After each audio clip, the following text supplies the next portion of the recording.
Right here in New York City, we want to show you how it looks tonight. This photo. So much of the island sitting in the dark while shimmering in the distance, the rest of the skyline shining as it's always been. And now, let's go straight to 2020 co-anchor and mine tonight, Chris, who's been covering this story nonstop for days. Chris. Thank you, Diane. Down here, it is almost completely dark, but not behind me. You'll hear the generators, you see the light. That's because in the subway terminals here at South Ferry, men are at work right now, in the dark, down deep, trying to get this city, as they say, back on track. It is time to recover from Sandy. Justin and Lindsay and their 4-year-old Vance are finding a way to keep it light, even while living in the dark. By candlelight, no electricity, no hot water. I was nervous that he was going to freak out, but he didn't. It was mostly more about him, about the fact that he would get really scared. I didn't know how he was going to react, but he was okay.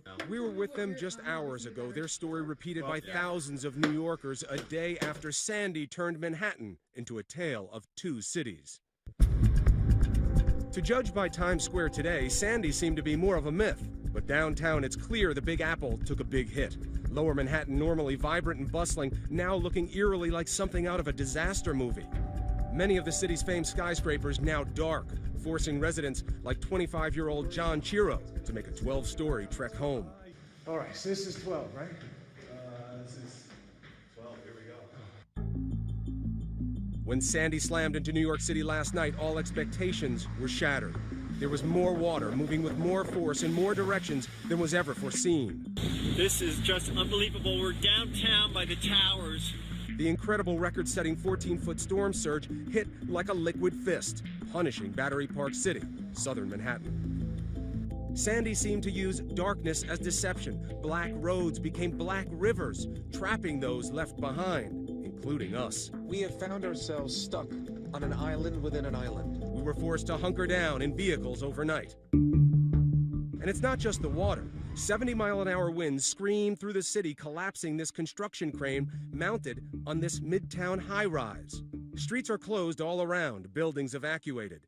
Even guests in the nearby luxury Parker Meridian Hotel had to find somewhere else to stay. Downtown, the wind ripped the entire facade off this building, exposing the apartments inside like a dollhouse. Oh my gosh, there's no wall for these apartments. Incredibly, no one was hurt. An explosion at a utility company substation plunged much of lower Manhattan into darkness. Today, almost 750,000 residents, no power. The storm virtually crippled one of the wealthiest and most powerful cities in the world. For the first time since 9/11, bridges and tunnels leading in and out of the city closed. All of the New York City area airports are also out of commission. My colleague Juju Chang just did a flyover of LaGuardia Airport. It doesn't look like a landmass. It looks like a big river of water. Meanwhile, the water just kept coming, floating cars like boats and flooding the 9/11 memorial site. Last night, to use a word, it was frightening. And you were just wondering when it was going to stop. But the real job may lie below, as the surge of water has inundated the Brooklyn Battery Tunnel and the city subway system. We went into the labyrinth of debris, water, and damage that are the city's subways, with MTA official Joe Leader. This wall here is from down here. That's how much the water pressure was. Oh, man, it's got to weigh 200 pounds. The subways are the vital arteries that keep Manhattan alive, and right now most of the downtown tracks and all of the tunnels leading off the island are flooded. These are the stairs going down into the subway, and this is a wall of water. Actually, this is about 3 levels. This is a complete disaster. You are calm. Why?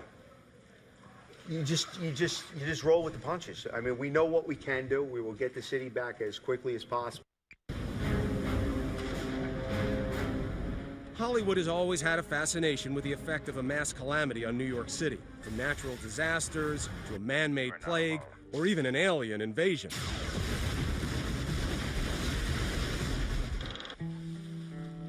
While the aftermath of Sandy isn't quite as dramatic as that in the movies, make no mistake, Sandy will have a profound and lasting impact on the people of this city. And we're one of the lucky ones in the building because we do have windows in the apartment. But New Yorkers are nothing if not resilient. So we played some games last night, some board games. And You still going to make a Halloween of it? definitely, yeah. A lot of New Yorkers are hanging in there. They're doing their best. John is young. I remember 9/11. I remember being just streets away from where we were stranded when Sandy came. I remember the same sense of foreboding. We felt it in the people around us. But you know what? This was a different day. This morning, the water was gone. The things that we've lost, power, property damage, the lives we can never get back. But 9/11 gave us some perspective. Diane, we have definitely lived through worse. All right, Chris, and we will be back to you in just a moment. But as you well know, there are some towns in this storm vicinity that are really in a race against time, and it's happening right now. Rescuers still at work. So we want to take you to Seaside Heights, New Jersey. And ABC's Terry Moran made his way there, and he'll tell us what's going on right now. Terry. Diane, this is a nightmarish scene tonight as the dark and the cold come down on this classic Jersey Shore resort. In fact, a TV show has been filmed here. Now it lies stunned, eerily silent, overwhelmed by Sandy. We arrived just before dusk and canoed through the streets of this town. It was perfectly surreal, canoeing through block after block. But the real concern here, people. There are lots of people still here, stuck in Sandy. They decided to ride the storm out.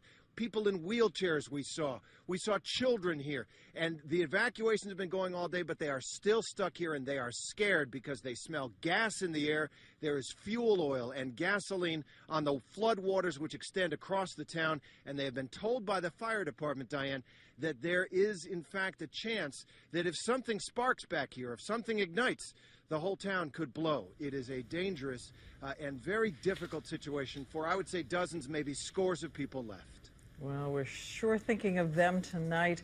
And Terry, I know you're going to be right there covering this for ABC News throughout the night. And right now I'm here with ABC senior weather editor Sam Champion, who's been out in the storm as well all through this. And you have said over and over again, Sam, I've never seen anything like this before. Yeah, I haven't, Diane. And I've covered storms for probably 30 years now, and we have never seen a hybrid storm make a turn onshore. And that is why Sandy's extremes are so shocking. Hurricane Sandy took America on a roller coaster ride last night, a frightening, twisted ride we will not soon forget. Turning the streets of New York into something more like the canals of Venice. We are standing at the rolling water laps over the edge here. There's already a little white cap there. And giving us images of the Jersey Shore that remind us of the tsunami in Japan. But what made this hurricane so powerful? It's been called the perfect storm, or SuperStorm. To make it required unique elements, a trifecta of destruction. It was a hurricane wrapped up in a giant nor'easter, pumped up by the jet stream. This is unprecedented in the history of New York City. It is once in our lifetime. A record low barometric pressure meant that somewhere this storm was going to open up and explode when it made landfall. And there's something called the inverse barometer effect where the sea surface actually bulges up under the center of the low pressure. And then add a sharp left turn that sent it veering directly toward the coast with giant swells of water. A 1,000-year event. And the size, so big in fact it was almost a third the size of the entire United States. And if all those things weren't enough, even the moon was on Sandy's side, with an astronomical high tide delivering higher water levels than normal. The tide itself was about 5 feet, and the surge on top of that was 9 feet. So the total elevation above normal low tide level is 14 feet. You can't see the edge of the fence, but I can't get there anyway. That means the water is about this high there. It's turning out to be the most disastrous aspect of this event, which is the high storm surge and the flooding that went with it. A storm so unique it lured storm chasers from as far away as Oklahoma, hoping to study its power.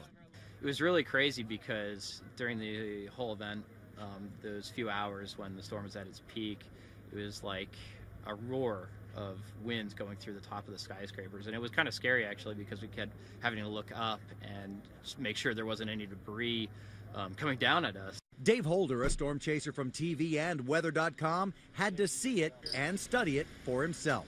It was pretty chaotic there for for a little bit because when the winds really started howling, we had to make sure that we were in a safe spot. And even a man who spent his life inside tornadoes couldn't believe what he was seeing.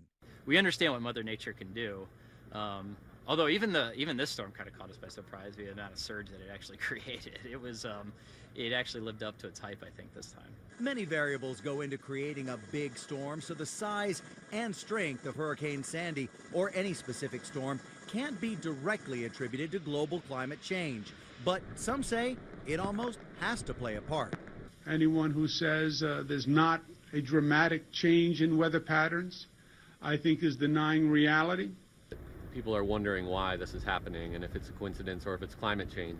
So there's definitely going to be a debate about that question. But what there will be no debate about is that when it comes to Sandy, we'll be dealing with the aftermath for the foreseeable future. How a storm like this can change even the coastline always amazes me. Take a look at this picture. I think we're going to show you Atlantic City and just how the boardwalk there is gone and everything along that beach that is so familiar to people. But Diane, here's something else that's surprising. Normally when a storm goes by like this, it gives you clear skies to clean up after. This storm is going to be working through Pennsylvania, working through New York State, and finally by the end of the week, coming out in Canada and exiting probably in those Canadian Maritimes. But the entire time, the zone that was hit by Sandy will still be feeling those tropical storm force winds, even some rain, and now it's getting a kickback of snow. We've got feet of snow in the mountains. A hurricane blizzard of snow up in the mountains. Okay, Sam, thank you.